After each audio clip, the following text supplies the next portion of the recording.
एक बार की बात है, एक आदमी के जीवन में सिर्फ दुख ही दुख थे। वो जो भी काम करता उस बेचारे को वो काम पूरा नहीं होता। घर में आता तो घर में क्लेश बना रहता। किसी भी कोई भी मदद मांगता तो कोई भी उसकी मदद नहीं करता। ऐसा लगता था कि चारों ओर से दुखों का पहाड़ उसी पर टूट पड़ा है। उसे समझ नहीं आ रहा था कि मैं इन दुखों से बाहर कैसे पाऊं। दिन रात यही सोचता रहता कि अपने दुखों से छुटकारा कैसे पाना है। इसी कारण से वो रात में सो भी नहीं पाता था। उसकी आंखों के नीचे बड़े बड़े काले घेरे बन गए थे। ये इस बात का प्रतीक थे कि आदमी कितना दुखी है और कितना चिंतित है। कभी कभी तो उसके मन में आत्महत्या करने के भी ख्याल आते थे, लेकिन अपने परिवार की चिंता करके वो ये कदम नहीं उठा पाता था। वो इतना दुखी हो गया कि उसने निर्णय लिया कि वो इन दुखों से छुटकारा पाकर रहेगा। इसके लिए चाहे उसे कितनी भी मेहनत करनी पड़े, कुछ भी करना पड़े, चाहे अंगारों पर चलना पड़े, लेकिन इन दुखों से छुटकारा हासिल करके रहेगा। ऐसे ही एक दिन उसने अपने मित्र से पूछा कि मैं अपने जीवन को कैसे सुधारूं। उसके मित्र ने उसे बताया कि तुम किसी बाबा के पास जाओ। के पास ऐसा मंत्र होता है जिससे सारे दुख मिट जाते हैं, जीवन खुशियों से भर जाता है और धन संपदा भी हासिल हो जाती है। तुम किसी ऐसे बाबा को ढूंढ लो, बस तुम्हारा काम बन जाएगा। उस आदमी के मन में यह बात पूरी तरह से पक्की बैठ गई कि कोई बाबा ही मेरा दुख दूर कर सकता है, और इसीलिए उसे किसी भी बाबा के बारे में पता चलता तो वो उस बाबा के पास पहुंच जाता। वो उस बाबा को अपनी समस्या बताता और उससे उसका समाधान पूछता और कहता कि बाबा मैं कुछ भी करने के लिए तैयार हूँ, लेकिन मेरी इन समस्याओं से मुझे छुटकारा दिला दीजिए। आप जो कहेंगे मैं वह करूँगा, लेकिन मेरे जीवन को सुधार दीजिए। बाबा उसे कुछ टोने टोटके बता देते थे करने के लिए और बदले में दान दक्षिणा ले लेते थे कि ये टोना टोटका करने के बाद तुम्हारे घर में सुख शांति बनी रहेगी। बस इस टोटके को पूरी विधि के साथ करना। वो आदमी घर लौटकर पूरी विधि के साथ टोने टोटके करने लगा, लेकिन बहुत टोने टोटके करने के बाद भी उसके जीवन में कुछ बदलाव नहीं आया। इसके विपरीत उसका जीवन और ज़्यादा दुखी हो गया। जो भी बाबा उसे टोना टोटका देता था वो बदले में उससे दान दक्षिणा लेता था, जिससे उसका धन भी धीरे धीरे खत्म हो रहा था। इससे उसके जीवन में दुख और ज़्यादा बढ़ गए। तब उसे लगा कि बाबाओं के पास जाने से तो मेरे जीवन में दुख कम होने की बजाय बढ़ते जा रहे हैं, तो मुझे क्या करना चाहिए? बाबाओं के पास जाऊं या ना जाऊं? एक आदमी ने उसे बताया कि तुम अपने घर में किसी पंडित को बुलाकर हवन करवा लो। हवन होगा, घर शुद्ध हो जाएगा। कोई भी बुरी ऊर्जा होगी घर में तो वह घर से बाहर चली जाएगी। किसी पंडित को बुलाकर पूरे विधि विधान से मंत्रोच्चारण कर आओ और हवन कर आओ, जिससे घर में सुख शांति आए। उस आदमी के मन में यह बात बैठ गई और उसने एक पंडित को अपने घर पर बुलाकर हवन करवा दिया। हवन अच्छी तरह से संपन्न हुआ। बदले में पंडित ने भी अच्छी दान दक्षिणा ली और उसके बाद वो वहां से विदा हो गया। लेकिन कुछ दिनों के बाद उस आदमी को महसूस हुआ कि उसके जीवन में अब भी कोई बदलाव नहीं आया है। अब वो आदमी पूरी तरह से दुखी हो गया और ज्यादा परेशान हो गया। अब तो उसे लगने लगा था कि मेरे जीवन में से दुख कभी खत्म ही नहीं होंगे, और यही सोचकर उस आदमी का बुरा हाल हो गया था। फिर एक दिन उसे अपने मित्र से एक ऐसे बाबा के बारे में पता चला जो समाधान बताने के लिए कोई दान दक्षिणा नहीं लेता था। उस आदमी को लगा कि यह बाबा दूसरे बाबाओं की तरह नहीं हो सकता, क्योंकि ये दान दक्षिणा तो लेता ही नहीं, और अगर दान दक्षिणा ही नहीं लेता तो ये सच में कोई सिद्ध बाबा होगा। और यही सोचकर के पास पहुंच जाता है। जब वो आदमी वहां पर पहुंचता है तो वो बाबा ध्यान में बैठे हुए थे। ये देखकर वो आदमी वहीं पर चुपचाप बैठकर ध्यान से बाहर आने का उनका इंतजार करने लगा।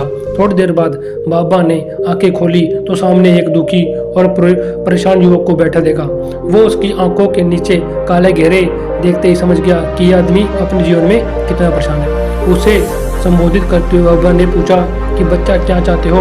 बाबा के पास क्या लेने आए हो? उस आदमी ने कहा कि बाबा मैं अपने जीवन से बहुत परेशान हूँ। मैंने इन दुखों को दूर करने के लिए बहुत सारे रास्ते अपनाए, हर वो तरकीब करके देखी जो किसी बाबा ने मुझे बताई, हर वो काम किया जो किसी भी इंसान ने मुझसे करने को कहा, लेकिन मेरे जीवन में दुखों में कोई कमी नहीं आई। बाबा इसके विपरीत मेरे जीवन में दुखों में बढ़ोतरी हो गई। मुझे समझ नहीं आ रहा कि मैं क्या करूं? कभी कभी तो मैं आत्महत्या करने की सोचता हूँ, लेकिन अपने परिवार की सोच कर मैं ये कदम नहीं उठा पाता। मैंने आपके बारे में बहुत सुना है बाबा, और मैं बहुत उम्मीद के साथ आपके पास आया हूँ। कृपया करके मुझे कोई ऐसा मार्ग बताएं जिससे मुझे अपने दुखों से छुटकारा मिल जाए। मैं अपने दुखों से छुटकारा पाने के लिए कुछ भी करने को तैयार हूँ। आप मुझे कोई भी रास्ता बताएं, चाहे वो राज तक कितना भी कठिन क्यों ना हो, मैं उसको पार करके रहूँगा। बाबा ने महसूस किया कि आदमी तो बहुत परेशान है। बाबा ने उसकी बात सुनकर कहा कि बच्चा, लिए मंत्र ऐसे ही नहीं मिलते। मंत्र पाने के लिए कुछ करना पड़ता है। मंत्र पाने के लिए कुछ करना पड़ता है। तुम कुछ कर सकते हो। यह सुनकर पहले तो उस आदमी ने सोचा कि ये बाबा भी मुझसे दान दक्षिणा ही मांगेंगे, लेकिन और कोई रास्ता ना पाकर उस आदमी ने कहा कि बाबा, आपको जितने भी दान दक्षिणा चाहिए मैं देने के लिए तैयार हूँ, लेकिन आपका मंत्र सच्चा होना चाहिए, वो पूरा होना चाहिए, उसका फल मुझे मिलना चाहिए। उसके बाद मैं आपको जो भी दान दक्षिणा लेना चाहते हो मैं को दे दूंगा। दान दक्षिणा तो बहुत छोटी चीज़ है, मुझे वो नहीं चाहिए। इस पर वो आदमी सोचकर तू बाबा, मैं अंगारों पर भी चलने के लिए तैयार हूँ, आप मुझे बस आज्ञा दीजिए। बाबा ने कहा कि अंगारों पर चलने वाली छोटी चीज़ मैं तुमसे नहीं करने वाला। मैं जो तुमसे कराने वाला हूँ वो बहुत कठिन मंत्र है, उसे पूरा कर पाओगे? बाबा ने कहा कि बाबा आप मुझे बताइए तो सही, मुझे करना क्या होगा? मैं कुछ भी करने को तैयार हूँ। इस पर बाबा ने उसे कहा कि यहाँ से जब तुम अपने घर जाओ तो रास्ते में अपने मन में ये दोहराते जाना कि मैं सुखी हूँ, मैं सुखी हूँ, मैं सुखी हूँ। बार बार अपने मन में यही दोहराना, और याद रहे जुबान पर ये नहीं आना चाहिए, ये सिर्फ मन में दोहराना है। यह सुनकर वो आदमी बोला, बाबा बस इतनी सी बात, ये तो मैं चुटकी बजाकर कर लूँगा, लेकिन इससे होगा क्या? बाबा बोले कि इस मंत्र को करके देखो। वैसे भी के मंत्र किए हैं तो इस मंत्र को भी हूँ, मैं सुखी हूँ, ये दोहराता हुआ थोड़ी देर ही चल अचानक बंदर का ख्याल आ गया। बंदर का ख्याल एक बार आया और चला भी गया, लेकिन उस आदमी ने सोचा कि आज तक तो मुझे बंदर का कोई भी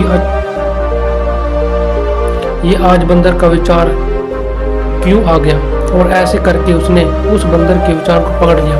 वो ये भूल गया कि मुझे क्या मंत्र दोहराना है, और वो बंदर के बारे में सोचने लगा। जब थोड़ी देर के बाद उसे फिर से होश आया तो वो फिर से अपना वही मंत्र दोहराने लगा जो बाबा ने उसे बताया था, मैं सुखी हूँ, मैं सुखी हूँ। लेकिन अचानक से उसके सामने एक बंदर दिखाई दिया, और ये देखकर उसके मन में फिर से बंदर का विचार उठ गया, और वो अपने अंदर इस विचार को बाहर फेंकना चाहता था। वो चाहता था कि मेरे अंदर किसी भी तरह बंदर का विचार, उसे तो सामने बंदर ही दिखाई दे गया। ऐसे ही जद्दोजहद करते करते वो घर पे पहुंचा, और घर पे पहुंचने के बाद अपनी पत्नी को कहा कि ये बंदरिया मुझे खाने में बंदर परोस दो। और जब उसे एहसास हुआ कि उसने क्या बोल दिया तो वो अपने बाल नोचने लगा। वो दीवारों में सर मारने लगा कि आज तक मुझे बंदर का कोई विचार नहीं आया, और आज मुझे ये क्या हो गया कि मुझे हर जगह बंदर ही बंदर नजर आ रहे हैं। सोच कर वो आदमी रात भर सो नहीं पाया। रात भर करवटें बदलता रहा, और सुबह उठकर सीधे उसी बाबा के पास पहुंच गया। उसके चरणों में गिरकर कहा कि बाबा, पता नहीं क्या चमत्कार हो रहा है, आज तक मुझे बंदर कोई विचार नहीं आया, लेकिन कल से जब से आपने मुझसे कहा कि बंदर का विचार नहीं आना चाहिए, तब से बंदर नजर आ रहे हैं। उस आदमी ने कहा कि बाबा, मुझे तो आपके पीछे पेड़ पर बैठा हुआ बंदर भी केले खाता हुआ दिखाई दे रहा है, ये क्या हो रहा है? बाबा, यह बात सुनकर बाबा हंसने लगे। बच्चा, मन का जाल एक ऐसा जाल है जिसे समझ पाना इतना आसान नहीं है। बंदर तो तुम्हारे रास्ते में पहले भी आते थे। जब तुम मेरे पास आए थे तो इन्हीं पेड़ों पर ये बंदर घूम रहे थे, लेकिन तब तुम्हारे ध्यान में ये बंदर नहीं था। तब तुम्हारे ध्यान में सिर्फ अपने की हो, ना कि मैं सुखी हूँ। हमारे भी यही बोलते रहते हैं, लेकिन हमारे समय होते हैं, हमारे विचारों में दुख ही दुख दिखाई देते हैं। इसीलिए अपने जुबान से बार बार ये बोलने से कि मैं सुखी हूँ, हम सुखी नहीं होंगे जब तक यह मंत्र हमारे अंतर्मन में प्रविष्ट नहीं होगा। इस पर उस आदमी ने पूछा कि बाबा, लेकिन ये मंत्र हमारे अंतर्मन में प्रविष्ट कैसे होगा? ये सुनकर बाबा ने कहा कि बच्चा, अपने दुखों से लड़ना बंद कर दो। जब तक तुम अपने दुखों को दूर करने के सोचते रहोगे तब तक वो दुख तुमसे चिपके रहेंगे, मन पर अपना राज जमाए बैठे रहेंगे। और जिस दिन तुम उन दुखों के बारे में सोचना ही छोड़ दोगे, उन दुखों से छुटकारा ही नहीं पाना चाहोगे, उसी दिन से तुम्हारी जिंदगी से दुख गायब हो जाएंगे। क्योंकि किसी भी चीज़ से छुटकारा पाने के लिए हमें उस चीज़ के बारे में, और हम जितना ही उस चीज़ के बारे में सोचते हैं वो उतनी ही गहरी हमारे मन में प्रविष्ट होती चली जाती है। हम अधिकतर समय दुखों के बारे में ही सोचते हैं। हम यही सोचते हैं कि हमारे जीवन में दुख है और हमें इससे छुटकारा पाना है। इसी वजह से बार बार सोचने से वो दुख हमारे अंतर्मन में प्रविष्ट हो जाते हैं और हमें एहसास भी नहीं होता। इसीलिए अगर तुम दुखों से छुटकारा पाना चाहते हो तो दुखों से छुटकारा पाने के बारे में सोचना छोड़ दो, तुम्हें दुखों से छुटकारा मिल जाएगा।